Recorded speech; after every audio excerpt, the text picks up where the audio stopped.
guys, welcome back to Great Reviews. My name is Chris, and today I checked out a new movie called Falling Stars. It is directed by Gabriel Bienczycki and Richard Karpala.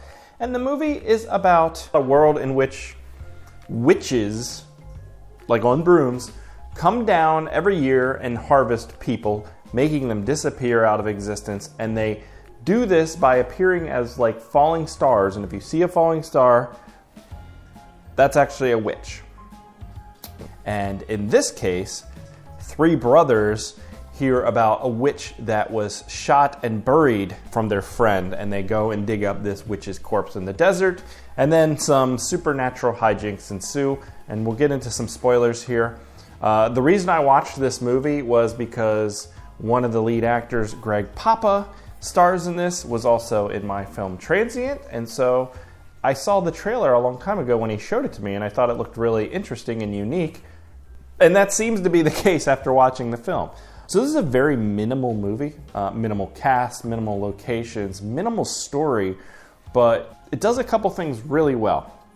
So I think the main thing that I really enjoyed about this movie is when you take a kind of outlandish concept or kind of silly concept, but you place it in the world as if all the characters accept it as reality, and so it kind of reshapes the feeling of this topic. And the idea of witches appearing as falling stars and plucking people out of the world is very silly. But because everybody takes it so seriously, it becomes not silly anymore. It becomes very uncomfortable and creepy because of the way it plays out in this film. For me, I like a movie that doesn't always show everything to the viewer. When you tease the viewer with something and then you allow their brain to kind of fill in the rest of the details, I think that can be way more effective and way scarier. Now, I think there's a balance to showing and telling, and for me, unfortunately, I think this movie rides it tells way more than it shows, and so there's not quite enough there to fully land for me. A couple choices throughout this movie that I think really hurt it, but back to the positives, I thought that the movie looks great for such a probably low budget. It has really great choices in camera angles and shots to make you feel a bit isolated and alone, and the sky being like this ominous presence above you. The musical score also enhances this atmosphere it builds, so I think that's the best thing about this movie is the atmosphere and kind of the world it's building out.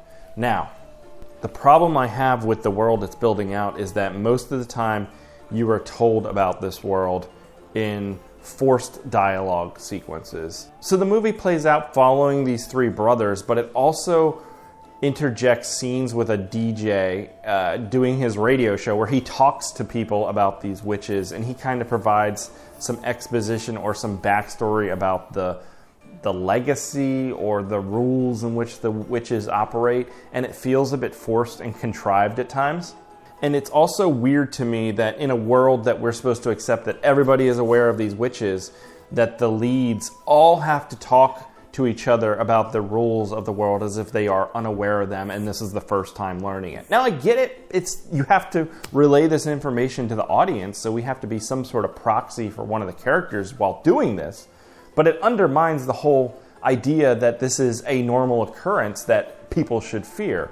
You would think if this is the case, everyone would know this from their youth, and this would just be normalized. But instead, it feels like everybody's popping up to give new hints and ideas of how this operates, and it just doesn't feel as natural then to the world they've established. As far as scares, there's really none. This is not so much a horror movie as it is this like surreal... Here's a better thing. If you've ever seen the Aaron Moorhead or Justin Benson movies like The Endless or something like that, it feels similar in vibes to those movies, but definitely a bit more surreal and dreamlike. And I think those movies have some surrealness and dreamlike qualities to them. But this feels even more.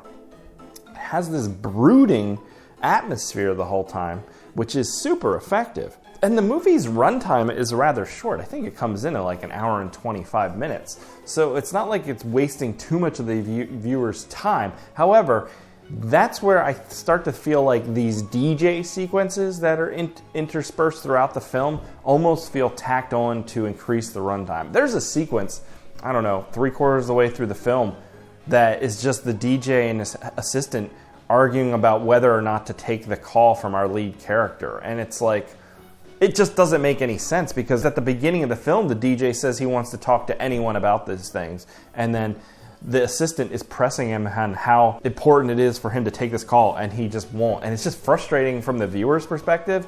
And then it feels like just a waste of time, and maybe there to pad out the length of the film. I'm not sure. There's also another sequence that comes near the end of the film where there's a hitchhiker that they run into, and I'm not going to spoil anything, but it just feels weirdly out of place. It adds a bit more nuance to the world building, but it's tonally different than the rest of the film, and I was a little confused as to why that was in it as well. The performances are pretty good. I think the lead actor, he kind of reminds me of a young Christian Bale, or at least the look is there. So I wasn't bored while watching this film. I thought the concept was interesting enough. I wasn't quite sure how the film was going to end, and I wasn't completely satisfied with its ending either. So if you're looking for something that's maybe a bit more interesting, slower, unique, and has a really strong atmosphere, maybe check this out. But if you're looking for something that has a lot to show, lots of scares, lots of gore, or anything like that, this movie is completely devoid of any of those things. So it's an interesting one. So that's Falling Stars. It is out now, so check it out. Let me know what you think. If you've seen it, I'd really like to hear your opinion. Leave a comment, leave a like on the video. That helps out the channel, and I'll catch you here next time, guys. Bye.